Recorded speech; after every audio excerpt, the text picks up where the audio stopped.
साधु और विधवा महिला। जंगल का सन्यासी। बहुत समय पहले एक घना जंगल था जिसमें एक साधु तपस्या किया करता था। उसकी तपस्या इतनी गहरी थी कि उसने संसार के सभी मोह माया को त्याग दिया था। उसका नाम महात्मा अनिरुद्ध था। लोग उसे दूर दूर से दर्शन करने आते थे और उसकी वाणी को सुनकर अपने जीवन में शांति का अनुभव करते थे। वह एक छोटी सी कुटिया में रहता था और केवल फल फूल खाकर अपना जीवन व्यतीत करता था। उसकी तपस्या के कारण जंगल भी पवित्र महसूस होता था, लेकिन साधु को संसार के किसी भी विषय में रुचि नहीं थी। गांव की विधवा। उसी जंगल के पास एक छोटा सा गांव था जहां एक विधवा महिला रहती थी। उसका नाम सुशीला था। उसके पति का देहांत एक भयानक बीमारी के कारण हुआ था। वह एक सुंदर मधुर स्वभाव की महिला थी, लेकिन पति की मृत्यु के बाद उसके जीवन में दुखों की भरमार हो गई थी। गांव के लोग विधवा महिलाओं को अच्छा नहीं समझते थे। सुशीला को भी कई तानों का सामना करना पड़ा। लोग उसे अशुभ मानते और कई बार अपमानित भी करते। वह गरीब थी और अपनी आजीविका के लिए दूसरों के खेतों में काम करती थी। पहली भेंट। एक दिन जब सुशीला जंगल से लकड़ियां इकट्ठी करने गई तो उसने वहां एक कुटिया देखी। वहां से शांति की अनुभूति हो रही थी। वह धीरे धीरे कुटिया के पास गई और अंदर झांकने लगी।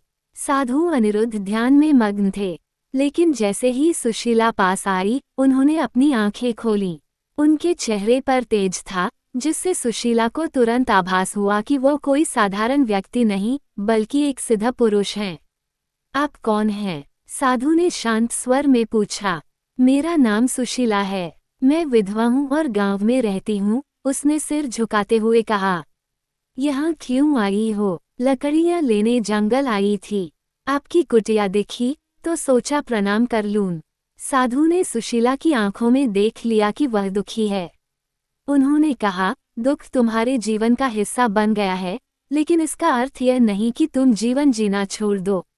सुशीला को साधु की बातें सुनकर थोड़ा सुकून मिला। उसने सोचा कि जब भी उसे अकेलापन महसूस होगा वह यहाँ आकर बैठ सकेगी। साधु की सीख। अब सुशीला अक्सर जंगल में आती और साधु के सत्संग में बैठती। धीरे धीरे उसकी मानसिक पीड़ा कम होने लगी।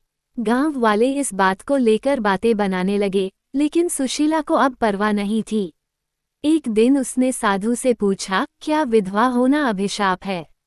साधु मुस्कुराए और बोले, समाज के बनाए नियम सच्चाई नहीं होते। विधवा होना कोई पाप नहीं। असली पाप है अपने जीवन को व्यर्थ मान लेना। तुम भी किसी की माँ हो सकती हो, किसी की बहन, किसी की बेटी। तुम्हारा जीवन उतना ही मूल्यवान है जितना किसी और का। सुशीला की आंखों में आंसू आ गए। उसने कभी इस दृष्टिकोण से नहीं सोचा था। गांव वालों का विरोध। गांव में ये चर्चा होने लगी कि एक विधवा महिला रोज जंगल में एक साधु से मिलने जाती है। कुछ लोगों ने इसे बुरा मान लिया और पंचायत बुलाई। पंचायत के सरपंच ने सुशीला को बुलाकर पूछा, तू रोज जंगल क्यों जाती है? सुशीला ने निडर होकर जवाब दिया, मैं वहां ज्ञान प्राप्त करने जाती हूँ।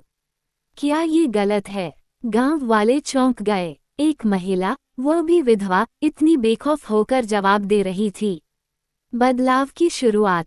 धीरे धीरे सुशीला की बातें अन्य महिलाओं को भी समझ आने लगीं। वे भी साधु से मिलने जंगल जाने लगीं। साधु ने उन्हें आत्मनिर्भर बनने की प्रेरणा दी। सुशीला अब गांव की कमजोर विधवा नहीं रही। वह अन्य महिलाओं के लिए प्रेरणा बन गई। उसने महिलाओं के लिए एक छोटा सा समूह बनाया जहां वे सिलाई, कढ़ाई और अन्य काम सीखकर आत्मनिर्भर बन सकती थीं। अंतिम संदेश। साधु ने एक दिन सुशीला से कहा, अब तुम्हें मेरी जरूरत नहीं। अब तुम खुद ज्ञान की मशाल जलाने में सक्षम हो। सुशीला की आंखों में आंसू थे, लेकिन वह जानती थी कि साधु ने उसे आत्मनिर्भर बना दिया है। कुछ साल बाद जब साधु ने अपना शरीर त्याग दिया तो सुशीला ने उनके बताए मार्ग पर चलते हुए गांव में बदलाव की लहर ला दी। अब कोई विधवा खुद को अभिशप्त नहीं मानती थी। ये कहानी हमें सिखाती है कि समाज के बनाए नियम हमें बांध नहीं सकते। हर इंसान का जीवन मूल्यवान होता है और आत्मनिर्भरता ही असली शक्ति है।